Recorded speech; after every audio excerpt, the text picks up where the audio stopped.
So hello, आज 15 August 2026 आणि मी आणि निखिल आम्ही सासवड साईडला आलो होतो.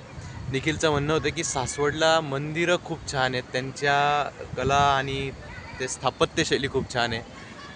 आम्ही पाहिलेत मंदिरं, चांगाटेश्वर आणि आता संगमेश्वर या मंदिरात या ठिकाणी आहोत. नारायणगावचं दत्तांचं मंदिर पाहिलं, त्यानंतर तिथेच महादेवाचं मंदिर पाहिलं.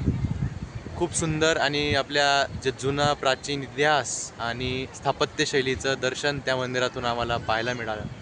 आपला इतिहास त्या ठिकाणाहून पाहायला मिळाला.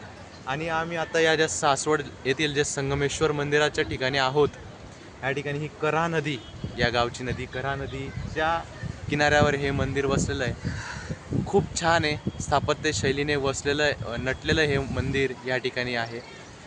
तर ह्या ओव्हरऑल जर्नी आम्ही अजून पुरंदरलाही गेलो, पुरंदर किल्ल्यावर, पुरंदरच्या त्या ऐतिहासिक किल्ल्यावर, पण वेळ झालेला होता त्यामुळे त्या ठिकाणी आम्हाला वर जाण्यास एंट्री मिळाली नाही. पण तो जो रस्ता आहे पुरंदरचा पायथ्यापासून तर वर किल्ल्यापर्यंत जाण्याचा हा खूप खूप छान होता आणि तितकंच धुक्याचा होता, क्लाउडी.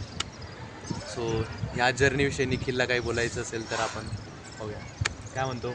खूप खूप खूप छान जर्नी झाली, खूप छान. ओके. अविश्वसनीय. अरे काय अवश्यच नाही.